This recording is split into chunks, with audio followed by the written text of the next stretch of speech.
इस स्टोरी को थोड़ा ध्यान से सुनना। ये पूजा है। ये पूजा अपने पति को बड़ा प्यार करती थी। पति कहता था, पूजा तुम्हारे बिना मैं बाहर रहता हूँ, रह नहीं पाता हूँ। ईंट गारा का काम करता था लुधियाना में रह करके। सुल्तानपुर चांद थाना किंदीपुर गांव की रहने वाली ये पूजा, इसका पति था महेश। महेश कहता था, पूजा मैं लुधियाना में रहता हूँ तो तुम्हें बड़ी याद आती है, मेरा दिल करता तुम मेरे साथ रहो।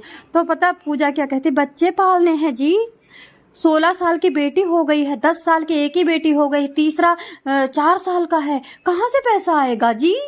मतलब दोस्तों ऐसे ही बोलती होगी, मतलब जस्ट मैं इमेजिन कर रही हूँ। तो महेश कहता, नहीं मैं दिन रात मेहनत करूंगा, दिन रात मेहनत करके मैं उतना ही पैसा कमाऊंगा। वहां 8 घंटे करता था, यहाँ मैं कर लूंगा 16 घंटे। लेकिन पूजा मैं तुम्हारे बिना नहीं रह पाता हूँ, क्योंकि जब मैं काम पे रहता हूँ ना, मुझे डर लगा रहता है कि कहीं कोई तुमको देखता ना हो, कहीं कोई तुम्हारी तरफ गंदी नजर ना करता हो। ऐसा कह के महेश अब लुधियाना छोड़ चुका था और चांद थाने के किंदवईपुर गांव में रहने लगा था। सुल्तानपुर उत्तर प्रदेश की दोस्तों ये घटना है।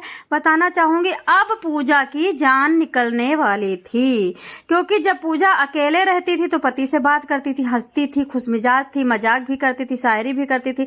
लेकिन जब पति दूर रहता था तब, लेकिन पति जब सामने आके रहने लगा, प्राइवेट जॉब पकड़ लिया और दिन रात मेहनत करने लगा, तो पूजा के लिए हड्डी बन गया।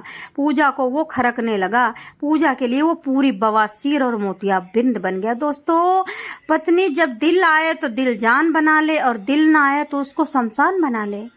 ऐसी मार मारी है इस पत्नी ने अपने पति को। बस सजा क्या दिया है, सजा मतलब गलती क्या थी पति की, कि पूजा के साथ रहना चाहता था, पूजा को प्यार करना चाहता था, पूजा को देखना चाहता था, पूजा को चूमना चाहता था, पूजा के साथ खाना खाना चाहता था, पूजा के साथ जीवन बिताना चाहता था। लेकिन पूजा के जो सपनों के राजकुमार थे, इन 3 बच्चों की माँ, जिनमें 16 साल की लड़की थी जो शादी करने वाली लड़की की उम्र हो गई थी, लड़की के दिल में प्यार के अंकुर फूटने वाले थे या फूट चुके होंगे। 14 साल में तो लड़कियां बच्चा पैदा कर रही हैं, तो कैसे कहूं कि ये पूजा के दिल में क्या था। दोस्तों पूजा अपने पति से कहती है, जाइए मार्केट जाइए, और पति कहता मुर्गा लाऊंगा, तो कहती नहीं नहीं नहीं, तुम्हारी अम्मा मछली खाती हैं, मंगरवा मछली लाना, मंगरिया मछली लाना। और ऐसे करके ये भेज देती हैं और उसके पीछे से खुद चल देती है, और उसके बाद पूरी डिटेल दे देती हैं अपने खसम दूसरा गांव में रहने वाला जयशंकर को। जयशंकर पीछे से आता है और ये दोनों क्या करते हैं, अपने मतलब पति को महेश पूजा क्या करती हैं, सर पे मारती हैं, और वो जो उसका खसम रहता है जयशंकर, वो गला रेतता है और झाड़ी में फेंक देता है, जहां इसकी दुकान थी जयशंकर की, जहां पे दुकान किया करता था, उससे थोड़ी मतलब दूर पे, दिखाई नहीं पड़ता था। और उसके बाद अपना घर पे आ जाती हैं, और घर पे आकर के आराम से बैठती हैं। अब बज गए थे 9 बजे तक पति नहीं आया, 6 बजे निकला था, 9 बजे तक पति नहीं आया, 10 बजे तक नहीं आया।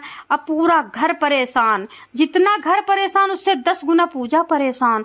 रो रो के पूजा का बुरा हाल, पूरे गांव में ढूंढा, पूरे नहर में ढूंढा, पूरे खेत में ढूंढा, पूजा का पति मिले तो ना, क्योंकि ऐसी जगह छुपाया था झाड़ियों के नीचे कि रात में वहां नजर जाना बड़ा मुश्किल था, कुत्ते बिल्ली भी नहीं पहुंच सकते थे दोस्तों। लेकिन दूसरे दिन सुबह क्या हुआ, सुबह भी ये लोग ढूंढने निकल पड़े, सुबह ही निकल पड़े, पूरा दिन ढूंढा, और शाम को मतलब पुलिस को बताया, पुलिस भी ढूंढने लगी, मिल गई। फिलहाल कोई लड़की गई वहां की, देखा कुत्ते नोच रहे थे लाश को, लड़की चिल्ला के बताया, लाश पकड़ के दरवाजे पे आई, पोस्टमार्टम के लिए गई।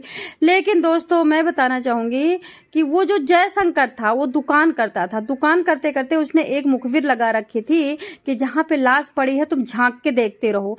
वो बंदा जाता आता बिना काम के कई चक्कर उसने दिन भर में काटे। यही जाना आना पुलिस को शंका का वो बना, और पुलिस ने तुरंत के तुरंत, दोस्तों बताना चाहूंगी जहां पे कैमरा नहीं होते हैं, सीसीटीवी नहीं होते, वहां पुलिस मुखबिर छोड़ती है। पुलिस के पास जैसे ही रिपोर्ट आई थी कि मर गया है फलाना बंदा, नहीं मिल रहा है, उसी वक्त मुखबिर अपना सादे कपड़ों में छोड़ दिया था। पुलिस ने इतना अच्छा काम किया।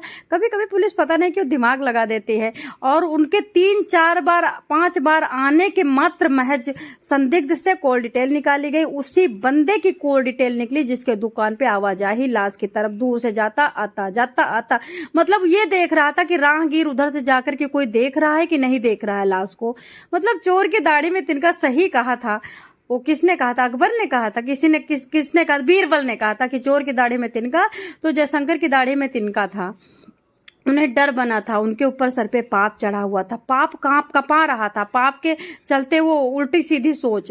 तो दोस्तों अब ये महिला क्या करती, पुलिस को यूं गुमराह करती है, यूं गुमराह, धाड़ मार के रो रही है, बाल उखाड़ रही है, सिंदूर पोंछ रही है, लिपस्टिक छूट नहीं रही है। बंदा रात को खोया है, सुबह लाश मिली है शाम को, और सुबह में दिन भर में लिपस्टिक ही नहीं खत्म हुई, मतलब लाश दरवाजे पे आई, उसके पहले अंधेरे में जाके महिला लिपस्टिक लगाती है, सिंदूर लगाती है, बिंदी लगाती है, लाश के सामने बैठ के रोती है। रोते हुए भी स्मार्ट लगनी चाहिए, क्योंकि आशिक जितने पाल रखे हैं ना गांव में, रोते हुए भी इन पे दया बरसाएंगे ना आशिक आकर के।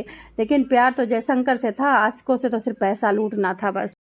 हम आपको बताएंगे हर प्यार का अंत कैसा होता है। प्यार का अंत यूं हुआ, अब ये रो रही है, रो रही है, रो रही है, लाश नहलाई जा रही है, लाश टिकटी पे बांधी जा रही है, लाश को ले जाने वाले आ गए, लाश कंधे पे लादी जा रही है, लेकिन बंदी जमीन नहीं छोड़ रही। परिवार वालों को, गांव वालों को पूरा एकदम सर पे उठा रखा है।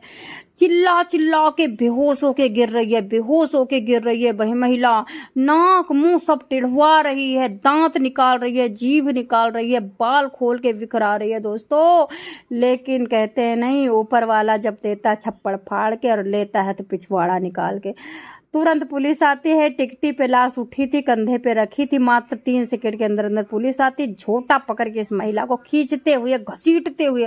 आप लोग सोचो कि जिस महिला को पूरा गांव पानी पिला रहा था, नींबू पानी पिला रहा था, आंसू पोंछ रहा था, गले लगा रहा था, इतनी मासूम महिला, उस महिला को एक बारगिन 4, 10, 15, 25 पुलिस आए और गाड़ियों में भर के ठूंस के ले जाए, और साथ साथ उसके प्रेमी जो टिकटी लाद रखा था, जिसने कंधे पे लाश लाद रखी थी, उसको भी लाश उतरवा के ले जाए, तो वो माहौल किसी बॉलीवुड फिल्म से ज्यादा ही खतरनाक होगा।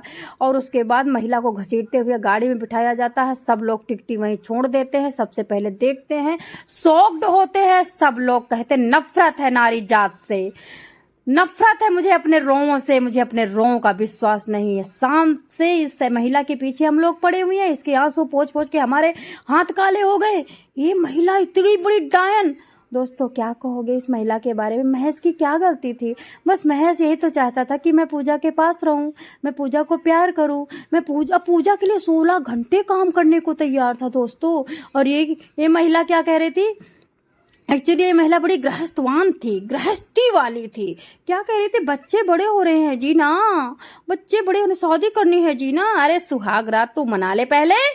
तो दोस्तों ऐसे महिलाओं की जब मैं हिस्ट्री सुनती हूँ तो मैं बेकाबू हो जाती हूँ, मैं अपनी सारी धारणाएं भूल जाती हूँ। मेरा जी करता बस वहीं चली जाऊँ जेल में, क्योंकि देखो भारत के कानून में इतनी शक्ति नहीं कि इस महिला को सजा दे सके। उस महिला को सजा सिर्फ दे सकता है कोई, तो मैं। पर सो सैड कि ना मैं कानून हूँ, ना मैं पुलिस हूँ। काश मैं सीएम होती तो सबसे पहले इस महिला के पास जाती